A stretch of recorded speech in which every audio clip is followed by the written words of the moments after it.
So, damn, how about we try this with some volume this time? Good morning. Welcome to the Morning Night Live. I'm here. Yes, I know. Boomer sound. Hey, I was just saying happy Friday. Welcome to the weekend. We're going to do... I hope you have a good weekend planned. I do. We're going to go check out a small town, and we're going to... something me and Lady Boomer like to do, and we go and... we're going to a smaller town nearby, and we're going to go just explore. Basically, we go into these towns, ask people around there what's something cool to see here, what's a great local diner to go to, and we just do that kind of thing. So that's my plan. But before we do that, I want to talk about the media today because, boy, the media is on a roll with their... what's a good word for it? Ass hattery. Yes, the ass hattery on the media is fantastic, and we're going to take a look at some of it because there is plenty to go around. But before we do that, I got to play an intro, so let's do that. Johnny, play the intro. Ladies and gentlemen, coming to you live from the Lucky Dog studio in a hidden location somewhere in the upper Midwest of the United States of America, it's a brother making his own way, but with all the wrong opinions. Welcome to the Morning Night Live with your host, yours truly, PDawg Knight. All right, let's stop the music just like we do. Let me see if I can get my face on the screen. Poof, there I am. How you doing? Welcome to the Morning Night Live on this wonderful Friday, the 4th of September, 2020. I am your host, Marty, also known as PDawg Knight on the internet. Welcome back to the PDawg Knight Channel. And yes, today we're going to talk a little bit about the media, but something I said I was going to do today that I haven't done for a while, and that is, well, what's today? Anybody? What's today? Yes, ladies and gentlemen, it's Funky Friday. Oh yeah.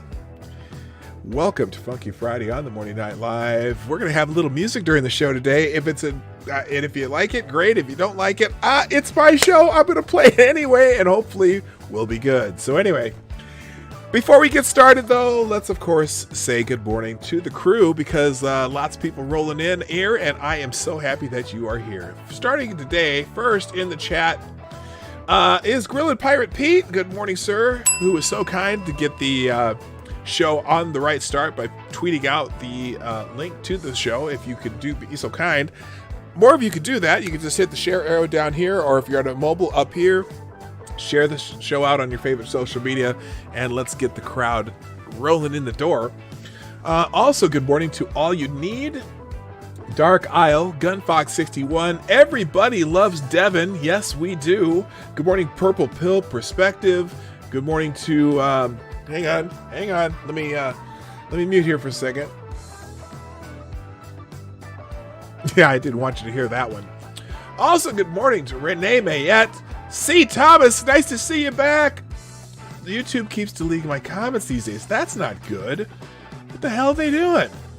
Are they kind of spicy, though? I'm just curious. Are they a little spicy, C. Thomas? I don't know. Anyway, also good morning to Amy in Connecticut. Advocatus Diaboli. Oh, I already said Advocatus Diaboli. Did I? Oh, well, the Devil's Advocate. Maybe I did, maybe I didn't, but I'm saying it again. Good morning to Atheist Icon. Also, the Pissed Off Shih Tzu. Yes, I know. Mute. Let's see. Who else is here? Is this it? Scribe Light. Dog Thrapple. Also, good morning to DI Freighter Watcher, Chi-Town J, Tyler F. is here. Katie Did Skates in the house. Black Hebrew Israelite. That's right.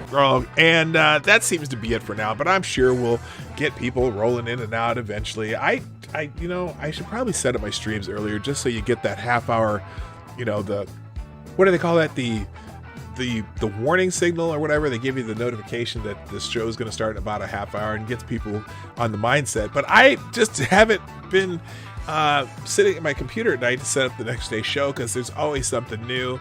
So there you go. Anyway, and good morning to all my wipe people as opposed to the unwiped people. Thank you Black Hebrew is your light. So today I kind of want to talk about what's going on in the media, because there is all kinds of fuckery going around. It's amazing how they do things before an election, and it's all spin. It's all. I wish there. Apparently there's some WGN, I think it is going to be putting out a new. We already have a super chat today. Okay, Gunfox61, check your email title. This is how to troll. It's a 30-second read, but it is a great history troll. Well, we'll check that out sometime here in the show. Nobody let me forget. Let's see here. In fact, I'm going to look at it right now. Let's check out the, what is it called? The Great History Troll. Thank you. Let's see. This is how you troll. Let's see here. Change.org. Yes, we did see this one. We saw this one yesterday. I think Gamer Valine sent me this one. But we'll show it again for any of you who may not have seen it. Good morning, Richard Cranium. Do not call him by his nickname, nor what that means, because he's not. He's a good dude. Richard Cranium is not a dickhead. And good morning, John Smith. Say hello to Elizabeth Warren for me. Good morning, Check Your Logic also. Here's what he's talking about. This is the troll of all trolls, and it looks like, they have 350 people who've signed this petition. This is rather humorous. It's a petition on change.org. Now, if you're not familiar with change.org, it's that thing that started during the Obama administration where everyone thinks if they sign a petition that the White House has to respond to it. I don't know what that means, but there's a petition on change.org that says the following, and I'm going to put it on the screen. Make a statue of the person who killed Hitler. And it's a petition to the New Mexico governor. The man who killed Hitler is a great man. I cannot believe there's not some memorabilia of him anywhere. We need to make a statue or something. I just crack up every time I see this. We need to praise this man as a hero of World War II. Yeah, that's. And if you don't know why that's funny, you might want to look it up. Good morning. Good morning to Select Boy. Yeah, boy. And ex-Bubba Hotep. What's happening? Yes, that is the great trolls. The fact that they have 358 have signed up for it. They're trying to get it to 500. That is so bad. Anyway, thank you, Gunfox. And also Gamer Valine, who threw that out there yesterday. That was hilarious. All right, let's get into the... wait, what the hell's going on? Yeah, we'll leave here. Let's get into the topic of the day, because I have tons and tons on this one.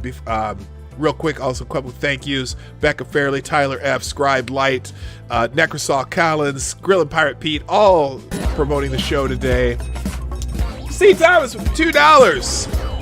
On the super chat up there with the dancing dad, to answer your question about my comments nature, it always, when I put low IQ, no matter how clean the comment is, I know that because I've tried. Also, the apologetics for rioters, looters, protesters have been getting worse, but almost honest. Yeah, the boy.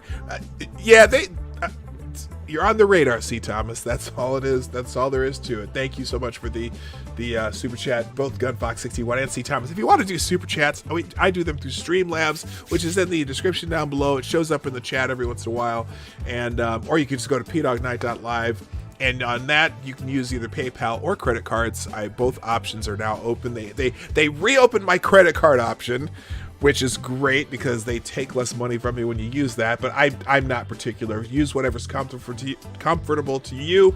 And eventually, probably within the next month or so, I should have enough subscribers that you could also use the YouTube super chat option, as I should probably. I'm guessing I'll be up to 1,000 subscribers within the next couple months. Hopefully sooner than later, but that would be nice too. But you know what? I prefer the the Streamlabs if you're willing to do that. I know some people have different issues with that, but that's cool. Whatever. And then I got two more. Truck and Bear, thank you also for the super chat, or the showing blah blah blah blah blah blah blah blah blah blah for promoting the show. That's fantastic. Love you, mean it. All right, here we go. Let's get into this because if you're familiar with the situation with the, I almost said gentleman, but I don't know if I should be calling him a gentleman. The dude. Okay, and let me get through this real quick. Black Hebrew is your light. That's right. With the $2 also saying, breaking news, police just killed the Antifa unwiped that murdered the Trump supporter. That's right. Funny you should mention that, sir. Thank you, Black Hebrew is light, for the $2 super chat. Oh, I didn't reset the superstar chatter of the day, superstar donor of the day. Let me reset that. We don't want, I mean, I do appreciate Gamer Blaine, but we have to reset. And I'm going to just redo. There we go. Now, Gunfox, you are the new super chat, or what do I call it? Gunfox61 is the superstar donor of the day. All right, all right, let's fix this here. All right. Speaking of which, yes, like I said, I almost called him gentleman, but the lack of gentleman who shot the Trump supporter in Portland, he is no longer with us. But before he became defunct on Funky Friday, he got defunct. Good morning, Septus Wolf. Before he got defunct, he had a chance to do an interview with Vice News, and I'm looking forward to seeing this entire interview. But he got lead pilled. Oh my god.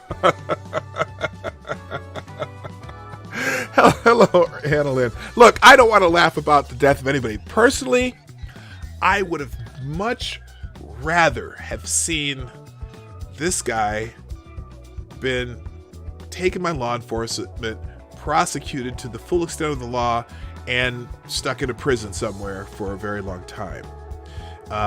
It's probably tough to get a jury in that part of the country to get this guy down, but because he's claiming self-defense. Did you know that? He's claiming self-defense. Good morning, Anna Lynn, and the gayest person on YouTube, which are two different people. He's claiming self-defense. He says, I had no choice. Now he's probably piggybacking off the Kyle Rittenhouse, whatchamacallit, which I'm not going to call it murders because he killed the guys in self-defense. At least from anything I've seen, and I probably get taken off YouTube for saying that. But anyway, this guy, I had no choice. Antifa supporter linked to Portland shootings of Trump supporters breaks his silence. A self-identified Antifa supporter linked to the fatal shooting of a pro-Trump activist in Portland over the weekend broke his silence in a new interview, appearing to suggest the Trump supporter was killed in self-defense. Now, I spent some time. Good morning, Ranting Monkey. What's happening? Good morning. Thank you for being here. This dude, okay, so look, he said he killed the guy in self-defense. I spent a good portion of this morning, probably a half hour, running that video over and over and over, stopping frame by frame by frame. And let's just read this story, because he's claiming it was self-defense. No. You can see clearly that there's no altercation whatsoever. The guy walks up to him and shoots the guy because some other guy's pointing at him. But anyway, he says, I had no choice. I mean, is there a video? Maybe I should just play it. Here's the video. Let's hear what this person said. This is just a clip from the Vice News video. Tonight. Lots of lawyers suggest that I shouldn't even be saying anything, but I feel it's important that the world at least gets a little bit of what's really going on, because there's been a lot of propaganda put out. Oh, really? Yeah. I had no choice. Oh, I should probably. I had a choice. I could have sat there and watched them kill a friend of mine of color. A friend of mine of color. That's interesting. A friend of mine of color. Whatever. I wasn't going to do that. Yeah. Okay. So anyway, apparently they're going to show. I'm waiting for I can't wait to watch this interview. So it just came in. Johnny Hellcat, the first viewer of the Morning Night Live of all times, is here. Good morning, Ranting Monkey. It's nice to have you here. I'm honored, my friend. It's nice to have you come to my show. So that's what he said. Raynell is seemingly admitting to playing a role in the fatal shooting of Aaron Danielson, a supporter of Patriot Prayer Movement, who died Saturday night after sustaining a gunshot wound to the chest. Patriot Prayer members took part in a pro-Trump caravan that ventured through Portland, where Black Lives Matter protesters had gathered. There have been no reports that Danielson, who went by the name Jay Bishop, was armed or threatening anyone when he shot. In fact, I've watched it over and over. I'm serious. I watched it probably a good 40 times today. And the guys walking down the street, some other guys start yelling. Now, there is a place where a car goes by, but there was no scuffle. There was no anything. And also, the other part is there were no weapons found by the police. The police were there like in just a minute, and they, did the scene. The guy just literally pulls a gun and shoots the dude. It was amazing. Anyway, video footage of the incident has been released, but it does not clearly show what happened leading up to the shooting. And so then they repeat what he says. Good morning, Quentin the Cultist, Gamer Valine. Somebody else showed up here. The Bosch Tube. Good morning. Yeah. So anyway, now let's talk about some of the media malfeasance surrounding this. First of all, that interview of a wanted murder suspect. Yes, there's some hammering. Yeah, there's hammering. Yes, by the way, there will be hammering in the background. I'm not going to go Lawrence O'Donnell on you, though. I'm not going to stop the hammering and all that shit. James Colley, what's happening? So, wait a minute, where'd my music go? What the hell's going on here? Where is my music? Oh, there we go. By the way, if you haven't been around in a while, it is Funky Friday on the Morning Night Live. So let's talk about the media malfeasance, because there are problems galore. First of all, now I've read a couple different articles. Here's one from CBS News, because the gentleman, I said gentleman again. He's not a gentleman. Hi, Chi-Town Jay. And Renee. He's not a gentleman, but here's the article from CBS News, because I want you to notice the language they use, and then I'm going to show you a couple other articles that talk about him. It's very interesting to me. Anytime there is a case like this, hello, Truck and Bear. Anytime there's a case like this, I didn't stop the music to play the interview. That just stopped. It was good timing though. All right, here's the article from CBS News about this man being permanently put away. Let me do a quick super chat. Good morning, Balaam Bobby. Would you please stop the goddamn hammering? Yeah, I wish I had that as a soundbite right now. Okay, thank you, Antifa Apologetics, who says, but PDawg, bruh, anyone opposing Antifa is just committing violence, and that needs to be stopped even when we had hit them first. But that's not important. Antifa are on the right side of history, and we need to shoot Trump supporters. Trump will end us all. Well, okay. That is that's probably a pretty good rendition of how an Antifa apologetic would talk. And now, Antifa apologetic is the superstar donor of the day. Okay, I'm going to stop doing that until someone actually gets above $2. But anyway, and hold on, Wikipedia snippet. Here it is, the CBS article, suspect in killing, note the words, of right-wing protester, fatally shot during arrest. Have you ever read an article, and I'm telling you, have you ever read an article on any of these outlets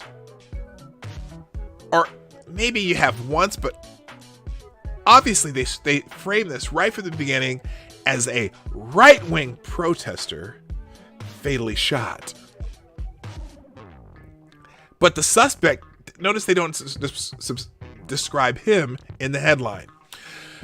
A man suspected of fatally shooting a supporter of a right-wing group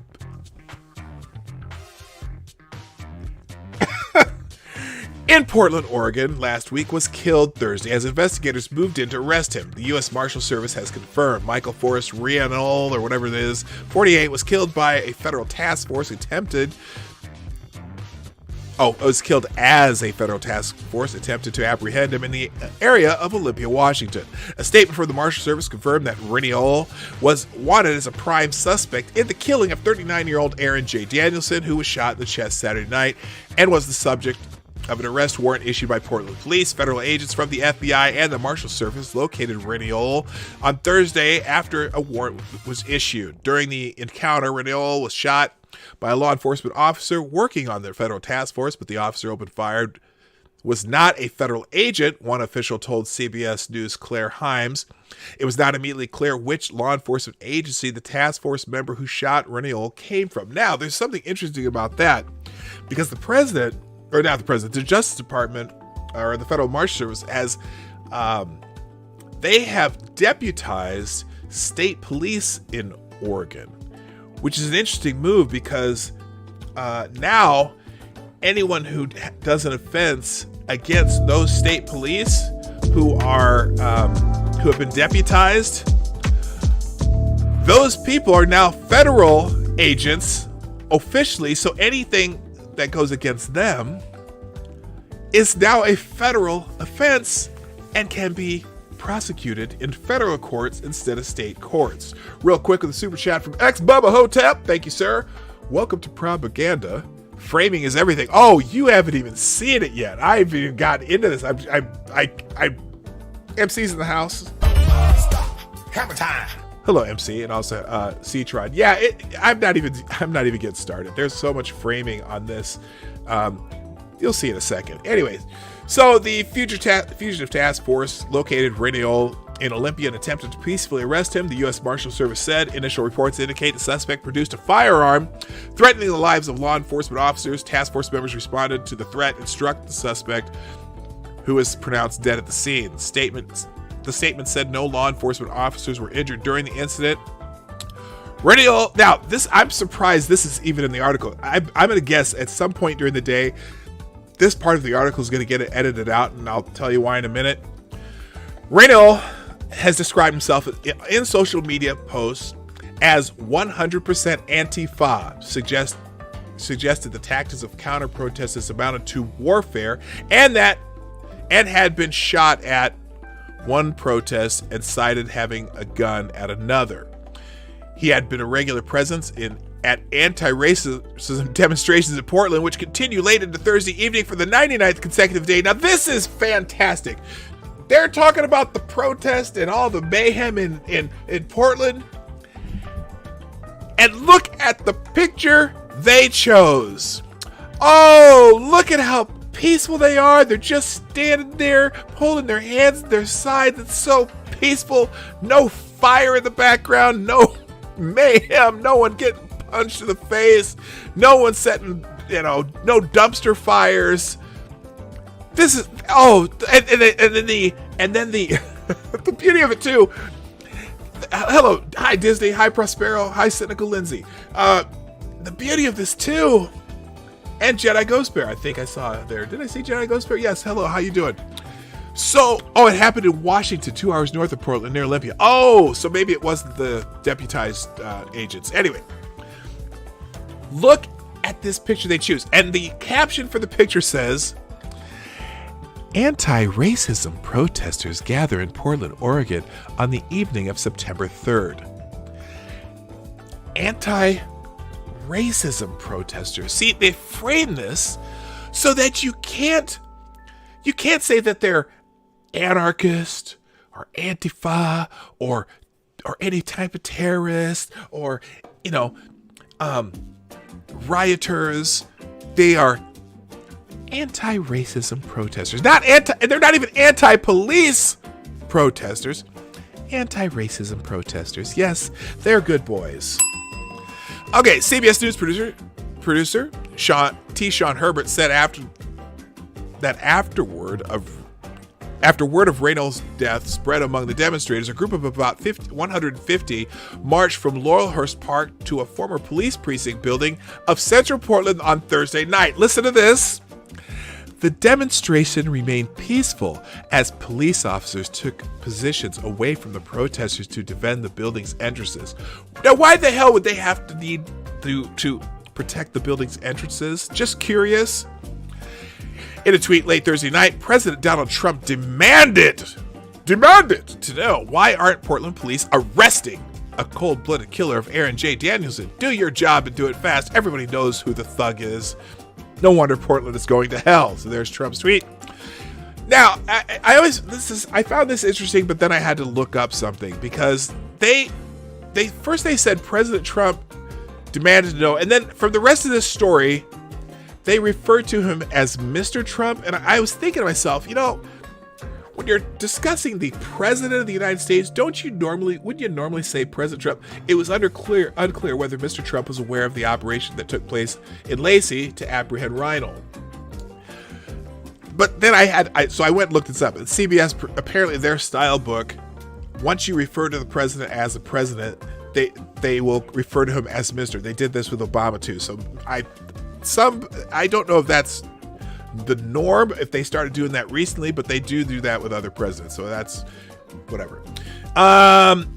He suggested that Portland was going to hell due to lack of law enforcement action. Came 2 days after he ordered the Office of Budget Management and U.S. Attorney William Barr to identify anarchist cities and to cut their federal funding. Yeah.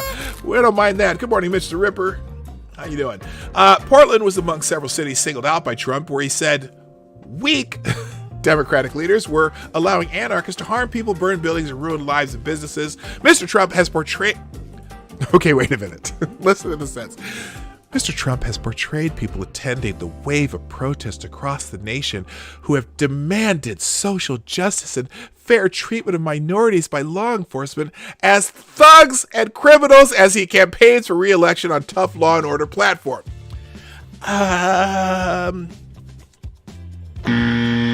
Okay, so he has referred to the rioters as thugs and whatnot, but not just the who have he portrayed people attending waves of protest across the nation who have demanded social justice and fair treatment of minorities by law enforcement. Fuck off. Anyway, the shooting Sunday that left Danielson dead occurred near clashes between supporters of Trump and counter-protesters of a Trump 2020 cruise rally that happened earlier in the day. Joey Gibson, founder of the right-wing... Gotcha, bitch! Wrong one. Right-wing group Patriot Prayer told the Associated Press that the person killed was a member of his group. And this is the immediate aftermath where police are trying to revive the guy. Trump shared a video on Twitter of a caravan of, whatever, don't care. In the wake of the shooting. Hello, Duncan, God Emperor of Duncan. In the wake of the shooting, Portland Mayor Ted Wheeler pleaded on Sunday for an end to the violence. He appealed directly to the people who posted a message on social media, threatening to come to Portland to avenge the protesters' death, saying he was aware of the shooting. He is aware the shooting could be a potential flashpoint, and the protesters immediately occupied his condo lobby. Anyway, they just keep describing. Now they describe a bunch of shit that Reinhold did, and he was not a good person. He got caught once driving 111 miles an hour down the highway, had a weapon in his car. He's a convicted felon, so he shouldn't have a weapon. And his daughter was in the car, but they let him go on his own recognizance. Now, oh shoot, what did I do there? That's not what I wanted to do. Now, there's also an article here. This is a local article that on this deal, and it's interesting because you got to listen to the language of this too. Is that on the screen? Yes, it is. Michael Reinhold tells Vice News he shot Aaron J in self-defense. We already know that. But he was also at the protest at the mayor's house. They have pictures of him there. Who is this? The famous and famous on 3. Funny because just a week ago they were saying protesters were white supremacist Trump supporters. Now all of a sudden the media is defending them. Yeah. It's just fucking nuts. Okay, this is before they have an update that he was killed, but here's the article that they did. Police have not arrested anyone yet in the shooting death of the man during dueling protests in downtown Portland last Saturday, but a man linked to the shooting is telling his side of the story. The Oregonian has unidentified the shooter as Michael Reinl. On Thursday, Vice News announced that in an interview, hang on a second, do they have the interview up? Let's see here. Let's check this out. Oh! We're going to have to check out the Vice interview. It looks like they have... Oh boy. Is there video of this? Is there video? Or is this just the preview? Oh, this is the whole interview. It's only 11 minutes long. Okay, I'm changing my agenda today. We're going to watch that interview. This will be good. All right, stop doing this shit. Get off my screen. There we go. All right. Again, though, listen to the language of this. They just give his quote, but down here, they're talking about Danielson, the guy he killed. Danielson was a member of the right-wing group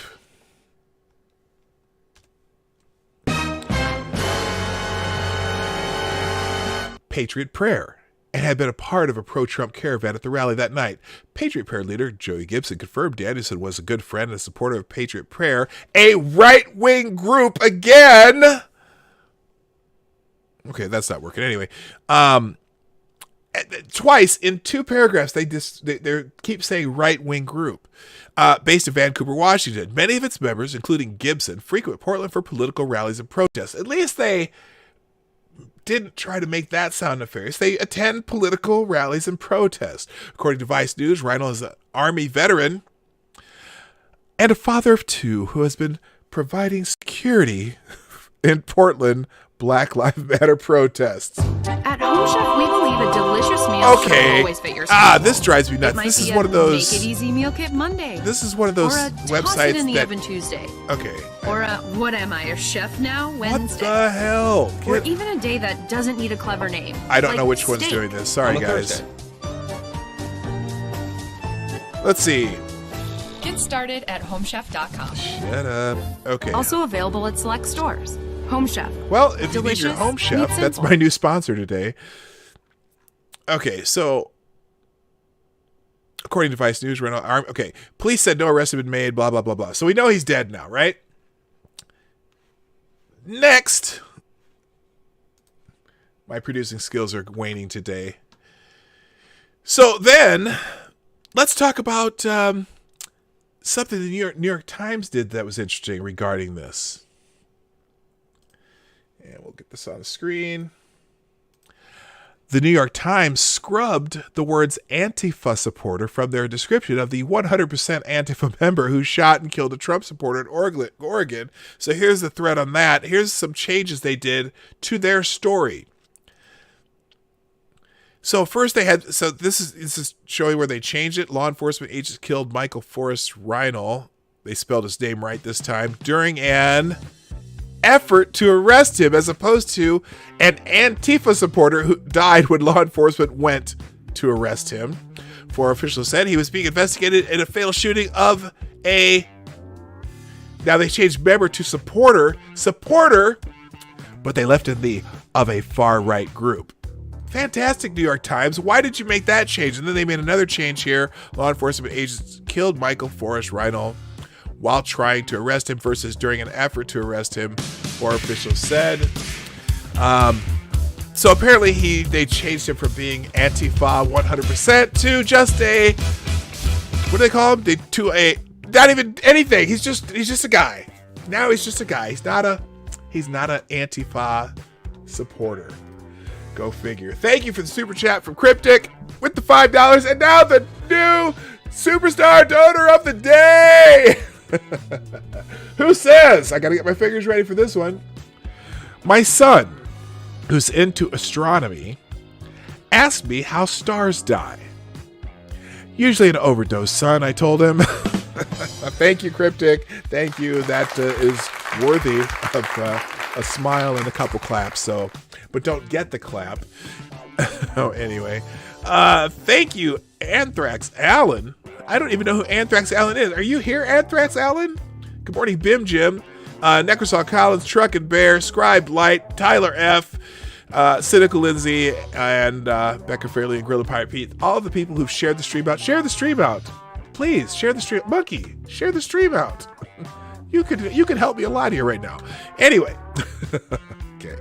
All right, let's get back to this. Have I done enough on this guy? Oh, no, we're going to let's watch the Vice interview. This is exclusive Vice footage. Let's do it in the YouTube window.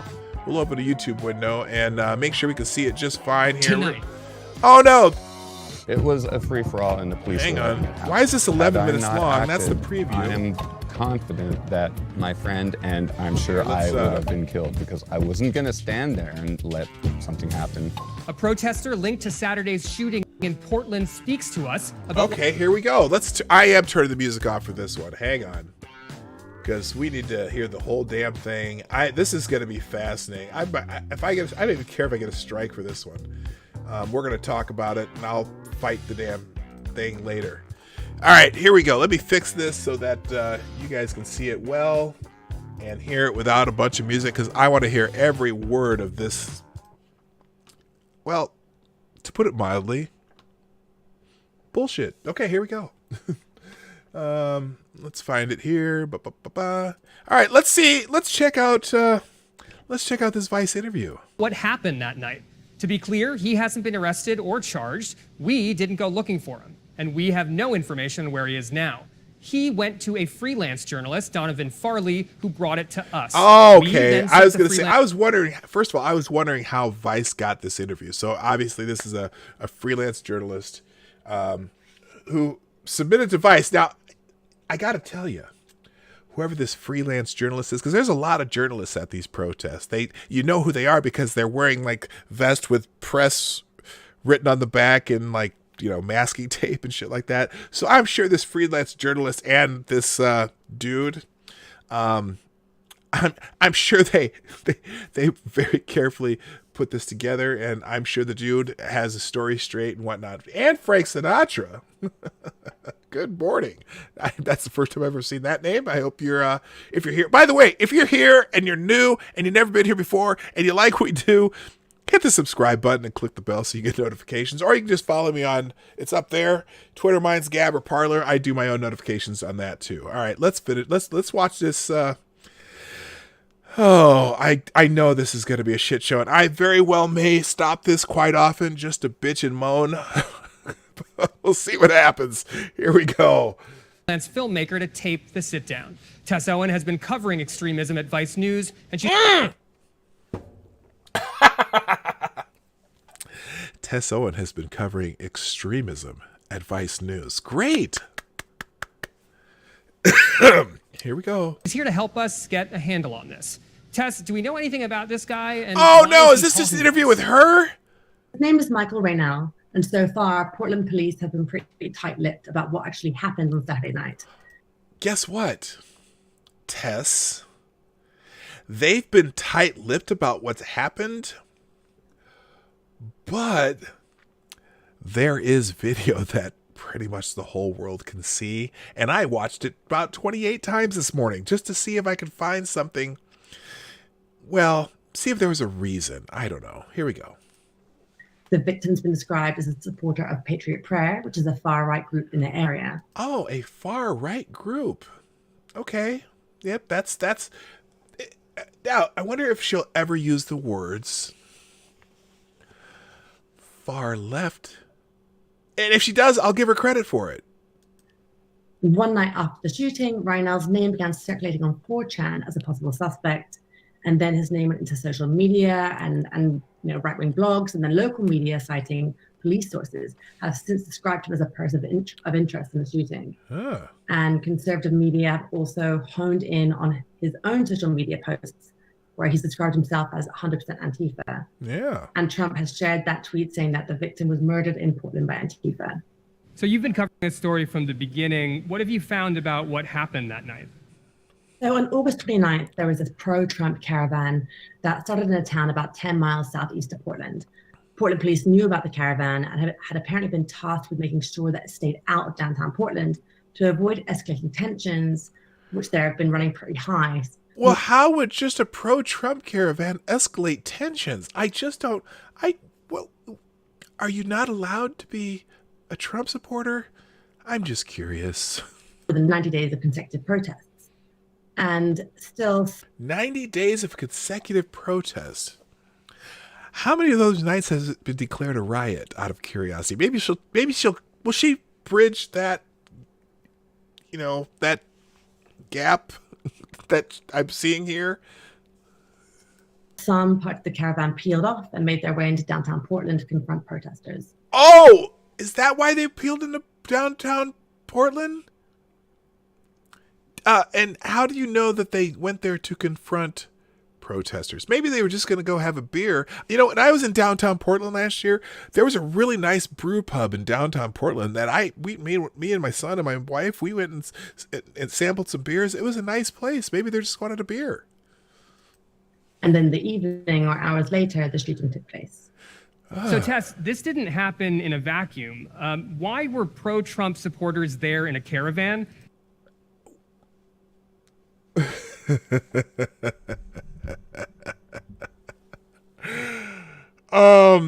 Well, I think they were there supporting their support for Trump. Okay, let's see what her answer is. And why was someone protesting against police violence bringing a gun to a protest? Good question. Oh, that is a fine question. Important to look at the shooting in the context of escalating violence in Portland, which has been an ideological battlefield since 2016. In recent years, there have been numerous street brawls between anti-fascists and far-right groups like Patriot Prayer and Proud Boys. Some of these have resulted in arrests and quite serious injuries. And in 2018, a group of far-right demonstrators were found with a whole bunch of long guns on a roof overlooking a protest. And then this summer, things have got messier and bloodier. And, Rhinell's been mixed up in all this too. He got shot in the arm when he tried to pull a gun away from someone. Oh, wait. Did you hear what she just said? He got shot in the arm when he tried to pull a gun away from someone. Huh. When he tried... He got shot in the arm when he tried to pull a gun away from someone. Fascinating. A scuffle in Portland in late July. Earlier that month, he'd been arrested for having a loaded gun at a protest and interfering with police. Those charges were dropped. And then in August... Well, of course, it's Portland. If it's against one of the Antifa knuckleheads, the charges are going to be dropped. Duh.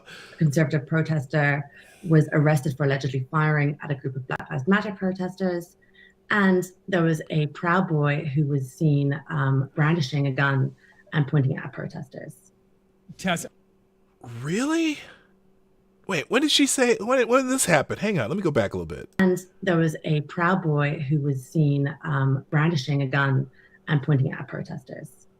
Tess Owen, thanks for that background. Stay with us. Okay, so here's the exclusive. All right. First, a note. We don't want to share this to glorify or excuse what he says he did. Oh, but I'm we do sure think you it's are. newsworthy because the United States is being racked by political violence right now.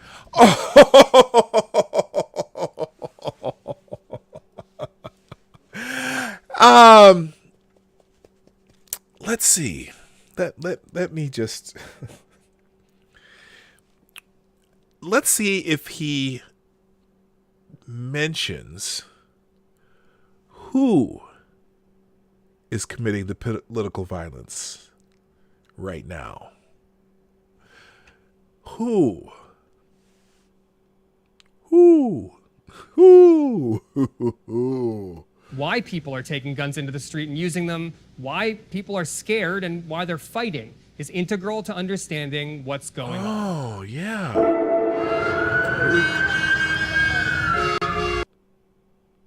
I had no choice. Oh, no choice whatsoever. Oh, I'm sorry. I gotta stop stopping this. I mean, I had a choice. I could have sat there and watched them kill a friend of mine of color. A friend of mine in color. He has a script he's running by. You could tell he has a script because he forgot to say my black friend, or whatever he is. A friend of mine of color. Listen to this again. I mean, I had a choice. I could have sat there and watched them kill a friend of mine of color.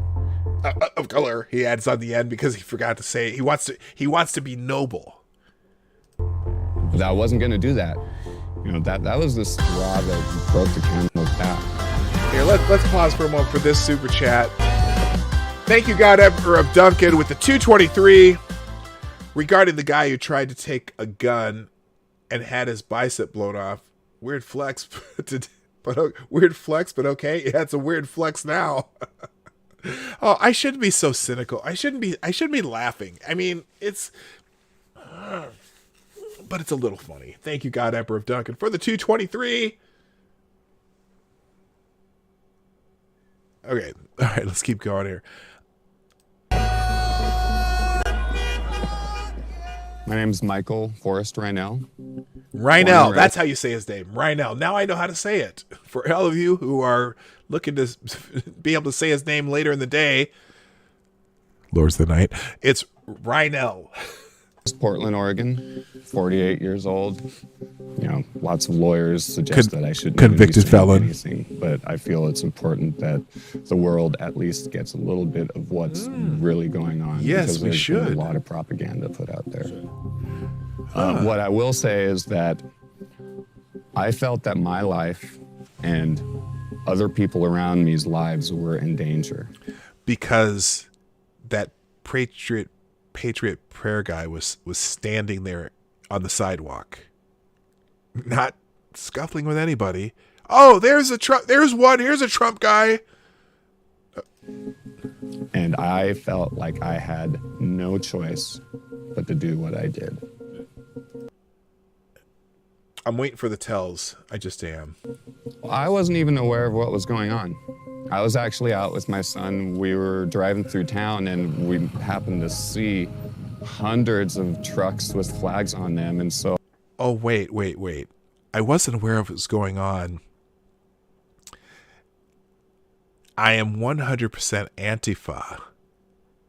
But I didn't know. I was downtown, I was just out with my kid. Just like when he was out with his kid, the 11-year-old kid with the baseball bat over at the mayor's house. Yeah, I didn't know what was going on. Yes, of course. Of course you didn't. So I had notified my friends of what I'd seen. Oh, what friends? What friends might that be? Might it be your 100% Antifa friends? I don't know. And finished what I was doing with my son, got home, and then received a phone call saying that it might be a good idea to come down there. With a gun? Maybe needed. With a gun? Not knowing what that would entail. I had no idea what I was going into. I used to really love this country, and I respected the flag and everything that it represented. Oh. But because of all this, every time I see a big truck, especially with a flag on it, I immediately think that they're out to get me. Oh. There were So he has the paranoia schizophrenia. Huh. 600 vehicles. Who knows how many were rolling through downtown, but like I said, when I showed up, I saw more of their vehicles than real citizen vehicles. It felt like the beginning of a war. Real citizen vehicles. And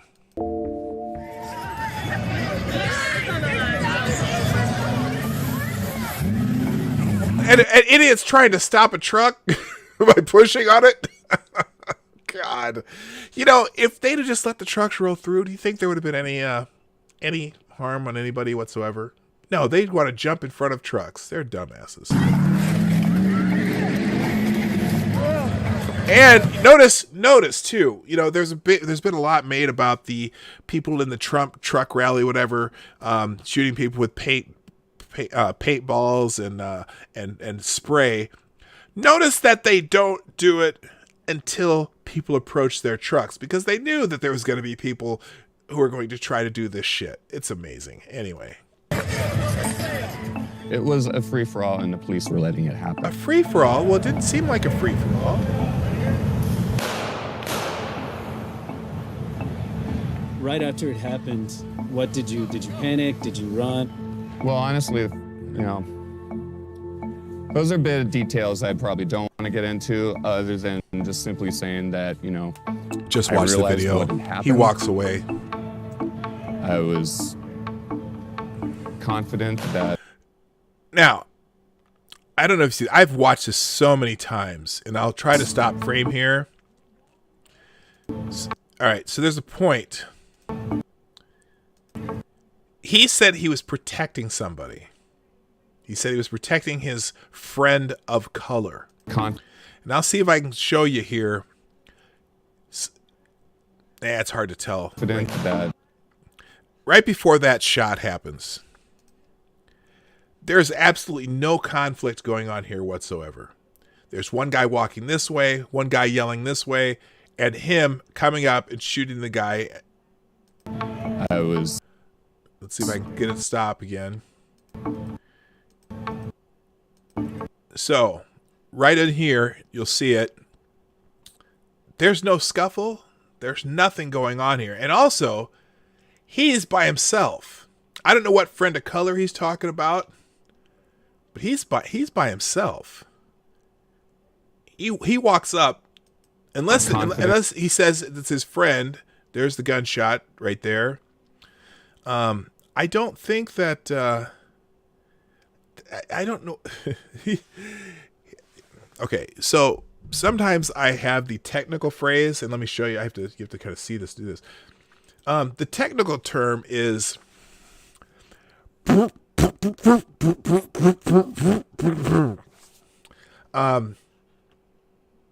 I'll translate that. He's talking straight out of his ass. All right, let's move on. That I did not hit anyone innocent, and I made my. And he is it him right here? It's one of these guys. No, this is the other guy running away. My exit. That's the guy who got hit. That's the guy who got hit. Okay, so he's there. This is the guy who got hit. If you go back just a little bit. I did not hit anyone innocent, and I made my exit. Notice right after the shot. Okay, this guy, hang on. So this is the guy that got hit. And he's about to fall. And this is him standing there. Do you see anyone standing around these two? He went up and shot him straight in the chest. The guy was shot in the chest. Now, how do you shoot someone in the chest who's supposedly attacking somebody else? You shot him directly in the chest. And he's claiming that he was saving his friend of color. But he shot him directly in the chest. If you're helping your friend of color, how do you hit someone directly in the chest? Unless the guy was standing sideways to his friend of color. Oh, God, this guy's made my exit. You okay? Jay. And just to reiterate, you feel that it was totally justified? Totally justified. Had I not acted, I am confident that my friend and I'm sure I would have been killed. He didn't tell. Watch how he looks up after he says, "My friend, I'm confident." Had I not acted, he keeps looking down. And looking down, trying to remake up the story, and now he looks up. Because I wasn't going to stand there and let something happen. What they've done is they're trying to make it look like we're all terrorists, and they're trying to make me look like somebody, a murderer. I've noticed that they keep... This is nothing like the Kyle Rittenhouse video, is it? Where it's obvious. Not so obvious here, though. Keep saying that it's not clear that it's related to the protests. That's a lie. They know that it's related to the protests.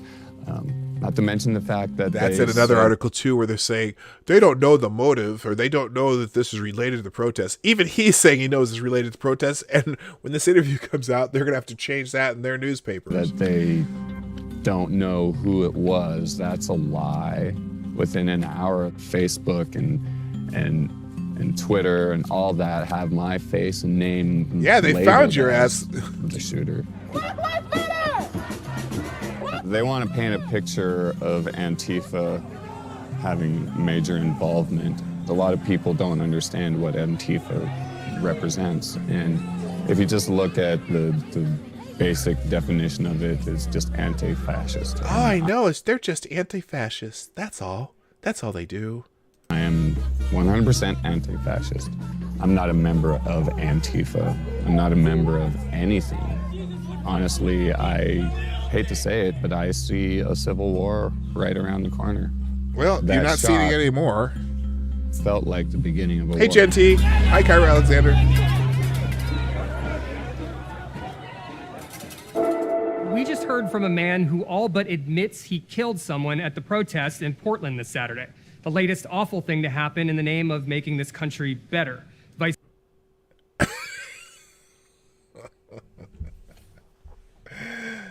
Oh, we're just trying to make the country better. We really are. By burning shit, occupying mayor's houses, graffiti, that makes the nation better. That's the best way to make the nation better. News has been covering the rise in extremism around the world, from embedding with ISIS to driving around Charlottesville with the dudes behind the Unite the Right rally. Oh, you know, it's funny. And of course, they mentioned the Unite the Right rally. Extremists. Do you think, I wonder if they think if some of these knuckleheads in Portland are extremists. Have you ever heard Vice or any of the mainstream media describe the anti-fascist as extremist? Ever? Owen, who most recently got access to the Boogaloo Boys, is back for more. Tess, stupid question, why are people showing up to protests with guns? I mean, guns might not be that unusual at, say, like a Second Amendment rally in the South. You'd expect to see guns there, maybe. But there has been a creeping uptick of people bringing guns to protests in the last few months, especially, where there's been this really troubling surge. And, you know, while the majority of guns I've been seeing so far, look at the photos they use. You know, among like right-leaning militias or libertarian Boogaloo Boys or vigilantes, there are also guns on the left as well. You know, there's left-wing militias, there's anti-fascist militias, there's black power militias, and I think that, you know, when you bring... Thank you, Johnny Hellcat. And the new superstar donor of the day for the 11 bills, Antifa and feminists have the same bullshit definitions to try to make their ideology sound simple. Yeah, it's a great name, you know, Antifa. Oh, we're just anti-fascists, you know, or BLM, the Black Lives Matter, the organization, not necessarily the movement or the thought behind it. But how can you criticize an organization called Black Lives Matter? We just want to make sure that Black Lives Matter. Well, when you're trained Marxist trying to start a revolution, maybe that's why. Okay, not just the rank and file people who are out there protesting police violence, but the actual organization that's taking in over $1 billion and funneling it to the DNC, but through. Oh, anyway, let's try to watch. All these ideological opposing groups together, and a lot of them have guns. That's what's quite troubling. So people are bringing guns, and both sides say they're victims of something spiraling out of control. What's the reality check on that? Oh. So, for example, in the Kenosha shooting in Wisconsin, the alleged shooter, who's 17 years old, said that he brought a gun to the protest because he was defending businesses from protesters. Right. And Raynell, for his part, said that he was armed that night to provide security to protesters. Oh, so, you know, in some ways, there is this like vigilanteism that's happening. And that's one way to explain what. Yeah, no.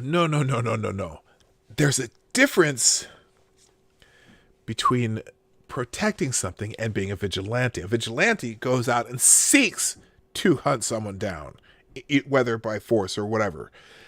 Someone protecting a business is just trying to not trying to get someone's shit burned down. Okay?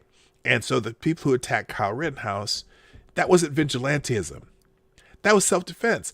In both cases, when he first killed the first guy who was pursuing him, trying to take a weapon away from him, he was protecting himself. When the two guys pursued him and he fell to the ground and one guy kicked him, one hit him with a skateboard, one pulled a gun on him, those are all cases where he attempted to flee and was chased down. All four of those people.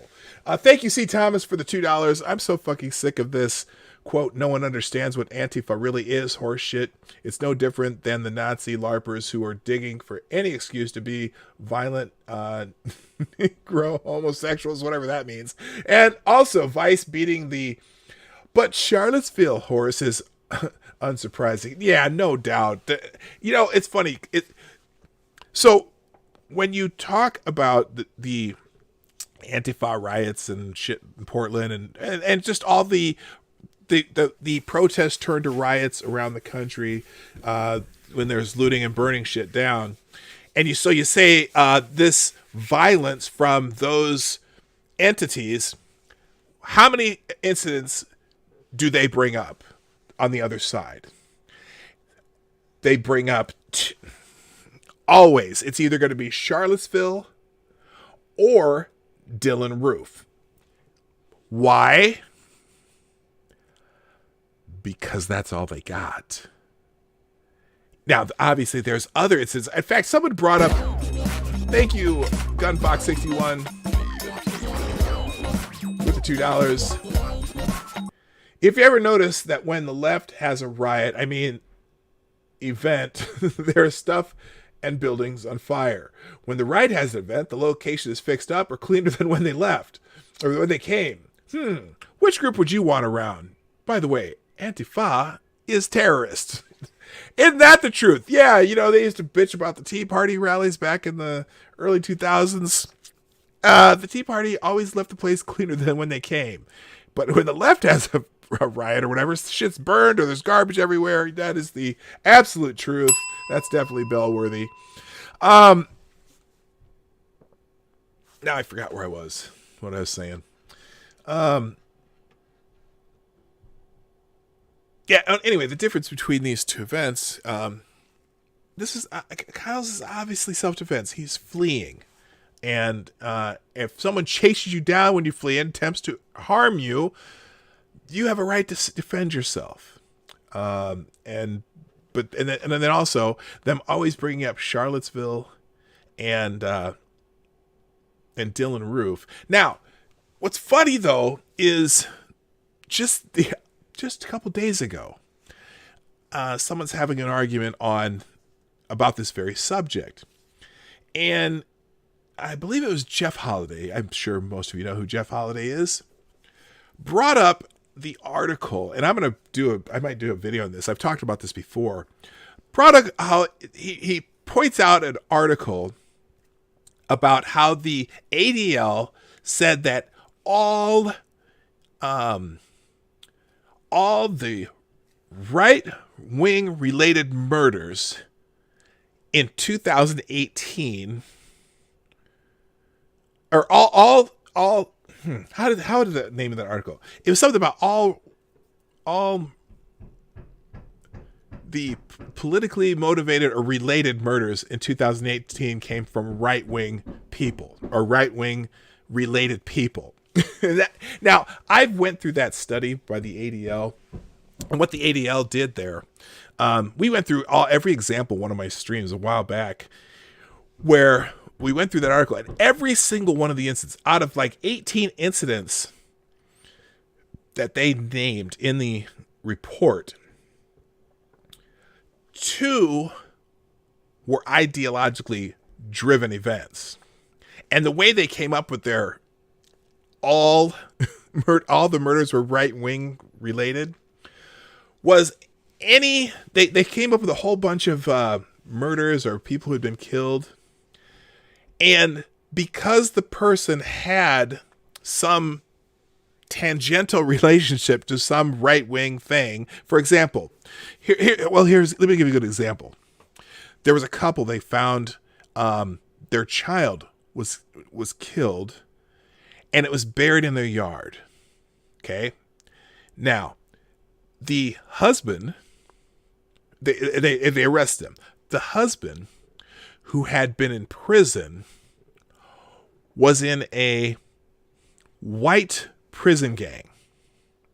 And so that was one of the examples they used of right-wing related murders. Now, several of the examples were like that. There was another case where two guys were working in a car shop, and one of the guys killed the other guy in the car shop over a dispute over the vehicle. Because he had some tangential relationship with some white supremacist something, they called it a right-wing related murder. But the murder itself had no ideological reference whatsoever. So they sought out all these different places, and out of these, I think it was 17 or 18, almost every one of them was like that. It was a murder where someone might have been part of some group or whatever, and they called it right-wing related. That methodology is bullshit, okay?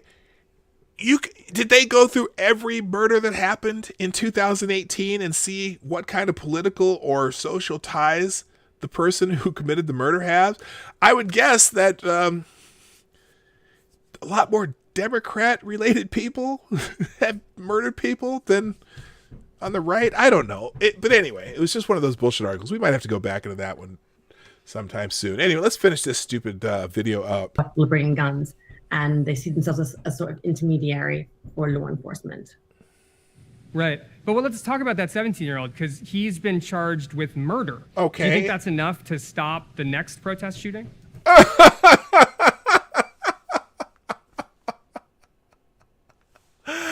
Oh my! He's been charged with murder. Okay, wait a minute. Because he's been charged with murder doesn't mean anything. You know what being charged with murder means? It means you're innocent of murder until proven guilty in a court of law. And I might be able to charge this guy in this video with murder for having that weird beard. I mean, so what? And there's video of the event. There's plenty of... Oh my God. Oh my God. Thank you, Cryptic, for the $2. Two guys who Cryptic who says, two guys? Was it with one cup? Oh, that's brutal. That's brutal. But hey, you still get a cheer. Anyway, he's been charged with murder. Is that going to stop anyone else from doing something else? Well, let me see. Whatever your name is here, if somebody takes an attempt at your life, and you have a gun, it may not stop anything. It won't stop bullets. I guarantee that. Yeah, so I think for many of the people who reported on this beat of extremism and watched the intensification that's happened over these last few Who's months, intensifying not this? that surprised about what's happened in Kenosha and Portland. But one thing that I was very taken aback by and shocked was the way that, after Kenosha, the alleged shooter has been turned into a sort of folk hero by the right. Oh. You dirty hoe. A folk hero? Someone who's defended themselves from...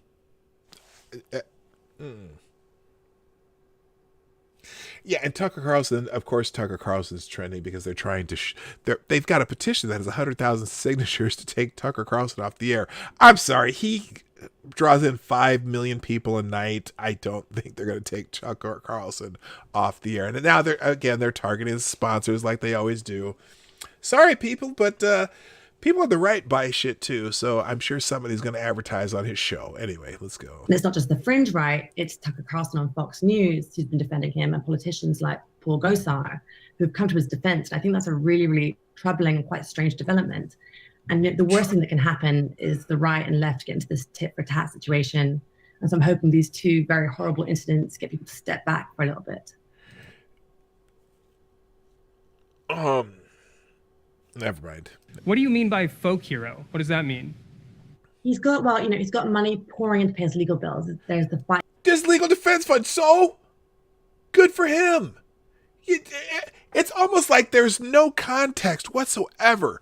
She can't possibly fathom the idea that he might have been defending himself.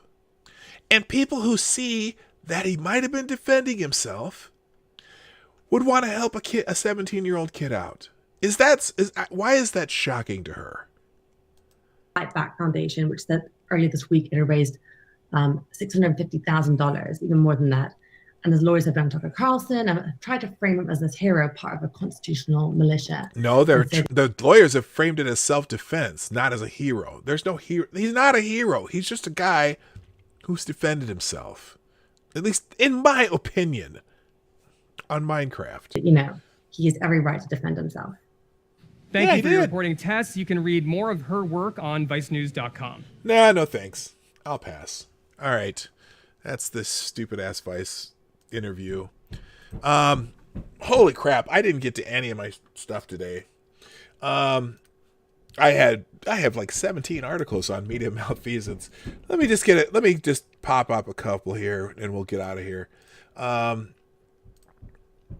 Let's see. We'll just kind of go through them real quick. Some of them, we obviously have already seen the guy who said he had no choice but to shoot the guy who was just walking down the street. I'm sorry. If you watch the video enough, you see there's no evidence of anybody. No evidence of anybody even having a scuffle. If you watch that video, you got to watch it over and over. By the way, okay, there we go. We'll skip this one. By the way, the Washington Post says that the election will end in violence unless Biden wins by a landslide. It's a nice country you got there. Too bad if anything happened to it. Far left Washington Post. Now in Breitbart they say far left. Did I say good morning to Septus Wolf? I don't know if I did. How are you doing, my friend? All right. Far left Washington Post blackmailed the country Thursday with a threat framed as analysis that says only a landslide victory from Joe Biden could save us from the violence. Because the Post piece is both fake news and irresponsible. This is from Nick Nolte. John Nolte, excuse me. Not Nick Nolte, the crusty old fuck. Anyway,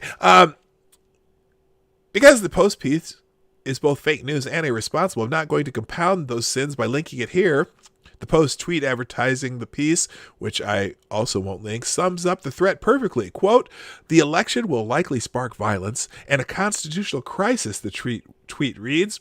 Every scenario except a Biden landslide or simulation ended catastrophically. Vote or die. It gives vote or die a whole new meaning. In other words, that's a nice country you got there. It'd be a shame if anything happened to it. Hey, that sounds familiar.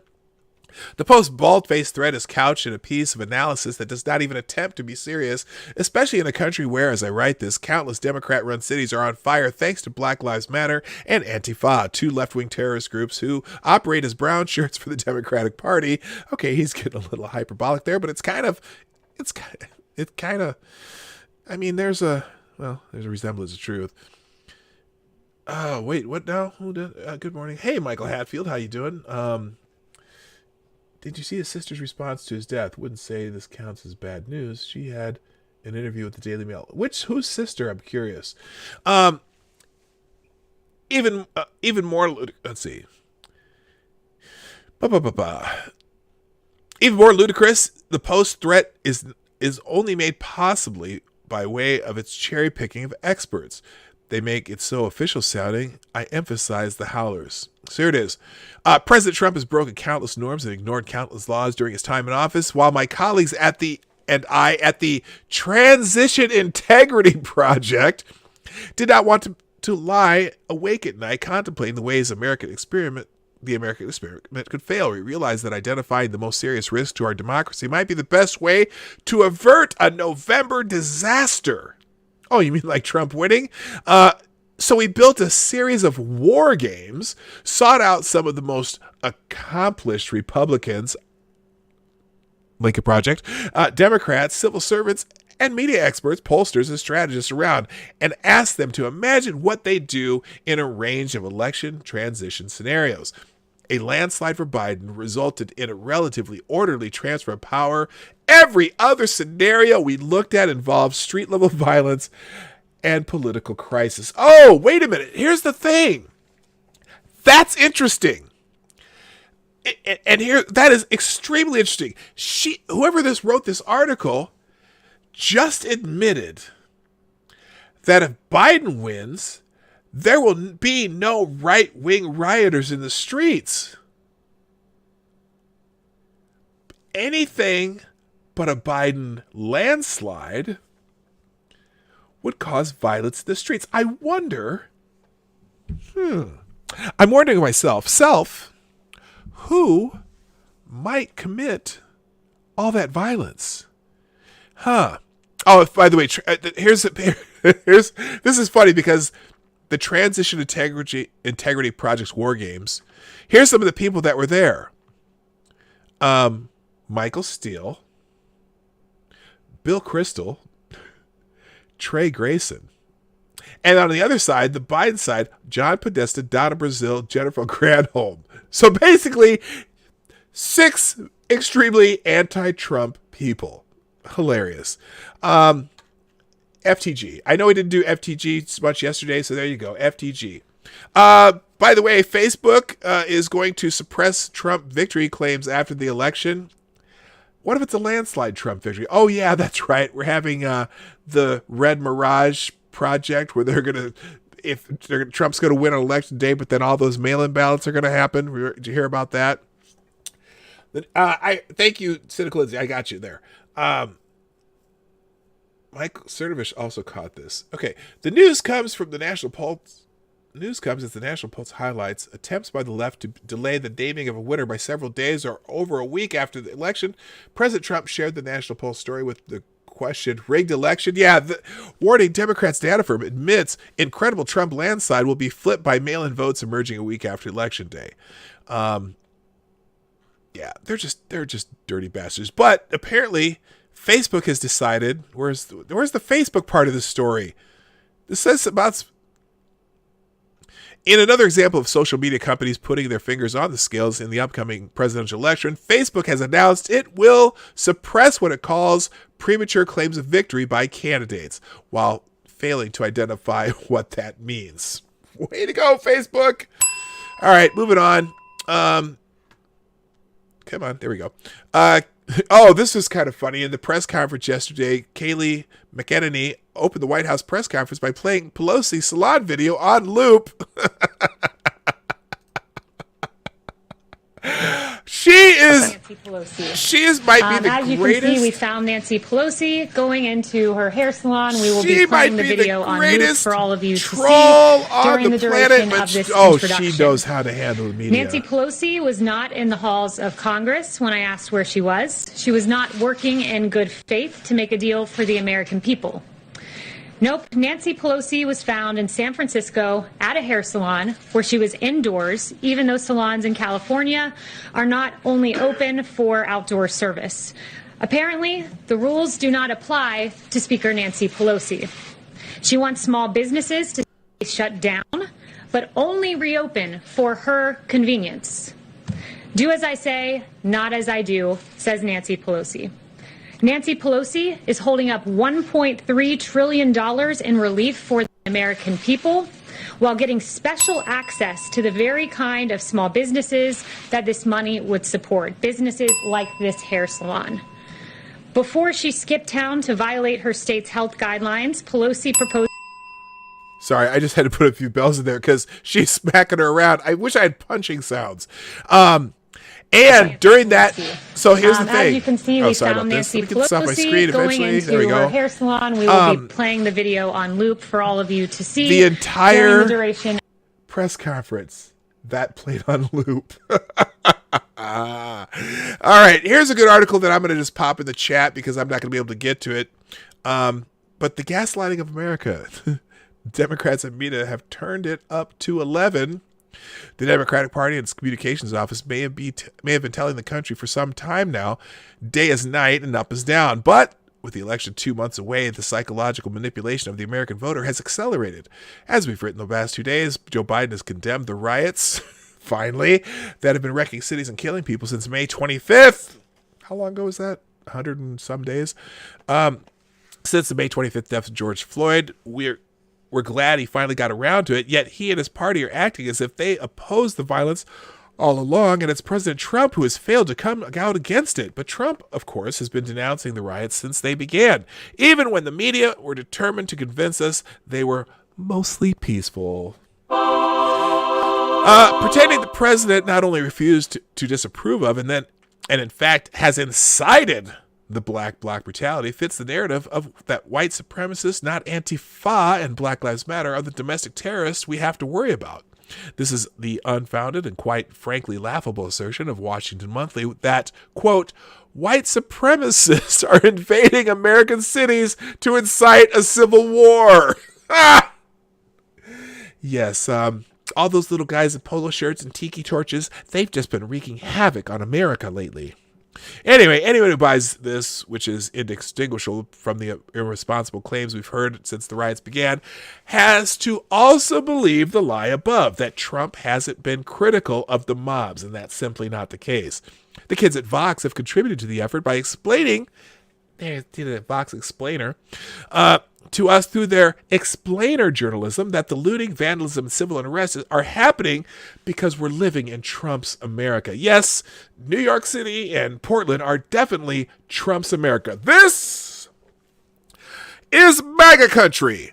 It took only a few words on Twitter to show that the tale carefully constructed by activists is an ugly lie. Quote, if the riots are really Trump's fault, do you think Democrats and the media would have spent the last 3 months calling them peaceful protests? We also wonder why, if the riots were Trump's fault, Democrats bailed out protesters whose behavior was so vicious they had to be arrested? Why would they do that? If this is Trump's people, but the Democrats are the ones bailing them out of jail. Next up is Jennifer Rubin, everyone's favorite and mostly hot right-wing blogger for the Washington Post. The Washington Post resident conservative who has obviously been co-opted by the leftism of the paper. She wants the public to believe a lot of suburban white women are concerned that their sons, a lot of whom support Black Lives Matter, will get hurt and shot at protests not by the liberals, but by Trumpists. That people carrying the people carrying guns. Those innocent Black Lives Matter kids are carrying nothing more than skateboards and a bullhorn. By the way, a lot of people were, when that Kyle thing happened, right? And one of the journalists, now I use that word very, very loosely, but one of the journalists was talking about, he shot a guy that was just carrying a skateboard. He hit the Kyle upside the head with that skateboard. Do you know how much damage a skateboard can do? Think about it. Okay, so a skateboard, it's this board with 2 sets of trucks on them, known as the wheels things, if you don't know what I'm talking about, like skate trucks, right? Imagine how much force would you swing that skateboard. Have you ever swung a hammer? Okay, a hammer has the real heavy end of the head and then this side, and someone hits you with a hammer. Think about the force that a skateboard with that heavy end do to your body, whether it's the flat side or the truck side. Skateboards are the perfect weapons because you can say, well, I just had my skateboard. BAM! Smack you right upside the head with it. I'd have shot that motherfucker too. Anyway. yeah. Anyway, I'm gonna, there's more to this article, but you get the point. I'm going to put it in the chat. There you go. All right, moving on. Let me see if I can get through a couple more of these real quick before we go. I'm not going to do breaking news today just because I had these articles. Oh, this is great. So here's more media malfeasance. This is Rasmussen, the polling company. Supposed to be down the middle. They're supposed to be like, they're supposed to be just independent, neutral parties. So Rasmussen reports creates a hideously biased image of Trump for a new poll. Here's their tweet. And check out the difference between these two images. Sorry, it's taking a second here. This is Rasmussen report. Donald Trump looking like a snarling maniac. Joe Biden looking like, I don't know, an old guy on the front of a salad dressing bottle. I mean, what the hell is that? Why does the picture, some people even started to comment, why does the picture of the president look like that? Says a lot about the voters. Oh, we are doomed. No, blah, blah, blah, blah. Yeah, that's pretty fucked up. Oh, by the way, this is great. I'm gonna skip. I can't do the rest. I gotta hit this bookmark and whatnot here. So I promise I'm gonna get to that cynical Lindsay. This is okay. So the Biden event in Kenosha, Wisconsin. Apparently, the people who were told to come up and ask questions were given scripts, and this woman wasn't having it. Listen to this. Hello, my name is Portia Bennett. I'm just going to be honest, Mr. Biden. I was told to go off this paper, but I can't. You need the truth. And now I'm part of the truth. They were given scripts. Hello, my name is Portia Bennett. I'm just going to be honest, Mr. Biden. I was told to go off this paper, but I can't. Damn. You need the truth. Damn. Okay. All right. Now I got to finish the show, but I do want to see. Let me see what. Let me make sure I get this here. Hang 1 second. Sorry, guys. Oh, okay. Let's finish up with this. We'll finish up with this New York Post. Thank you, Cynical Lindsay, for sending this over. Apparently, the sister of the Antifa member probed in deadly Portland shooting describes an estranged man. Now, even the Washington Post starts this off with the Antifa security guard. Really? Come on. Being probed in the probed. He got penetrated. Being probed in the deadly shooting of a president. God, that is so bad. That is so bad. Being probed in the deadly shooting of President Trump supporter in Portland was abusive to his mother and leached off the family, the man's sister said in an interview, adding that she has received death threats.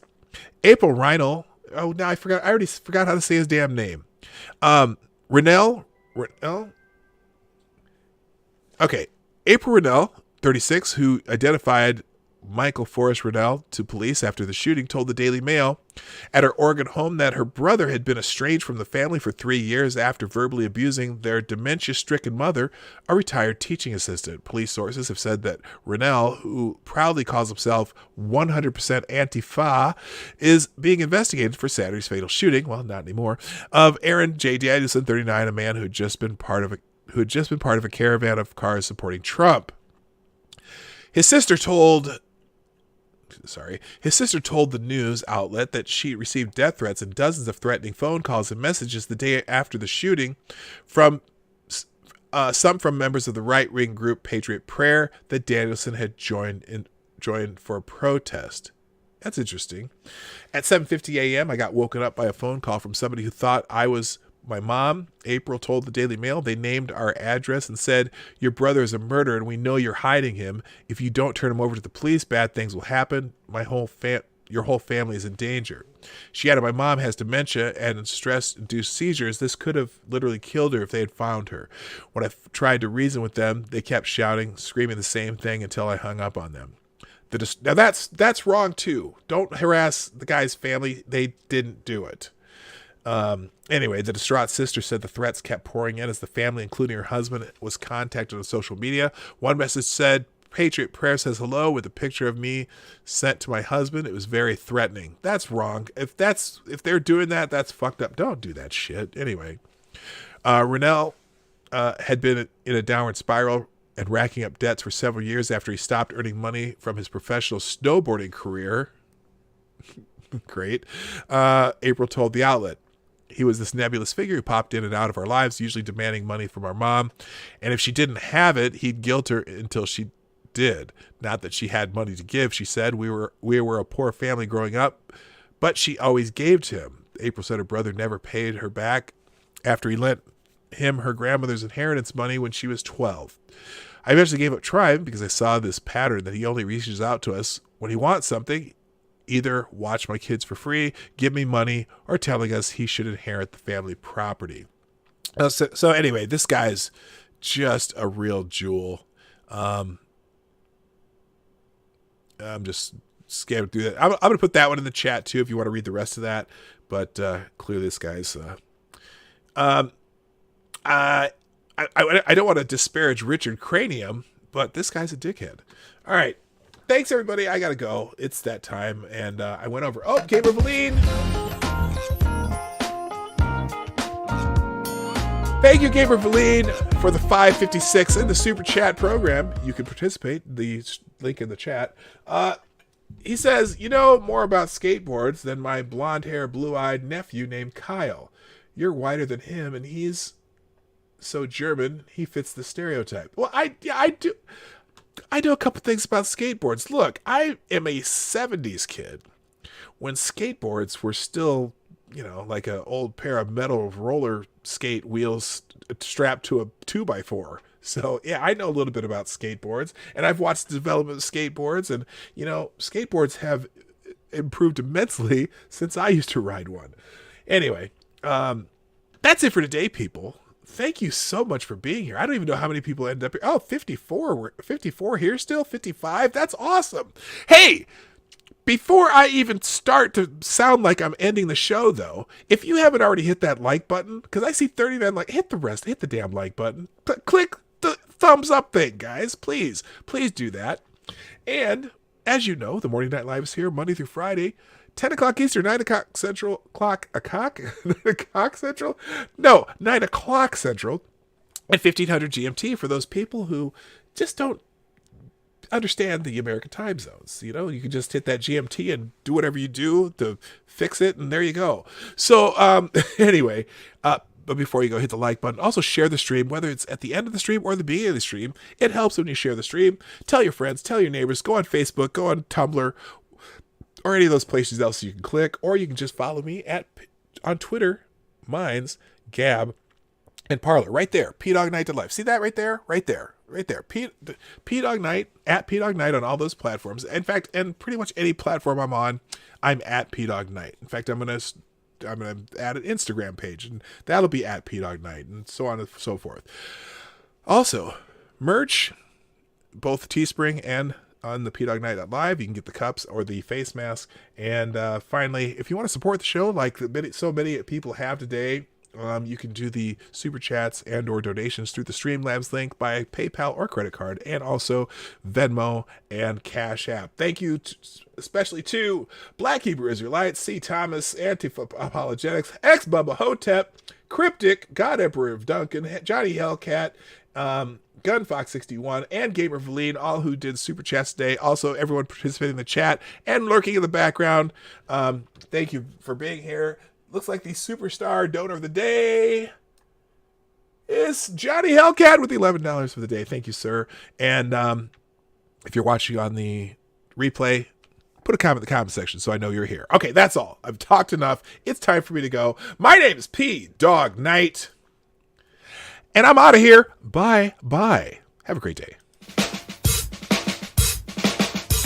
Hey, this is PDawg Knight, and thank you for watching today on the PDawg Knight channel. If you have an observation or remark you'd like to make about this video or my channel, I absolutely welcome you to write it in the comments section down below. I really look forward to hearing from you.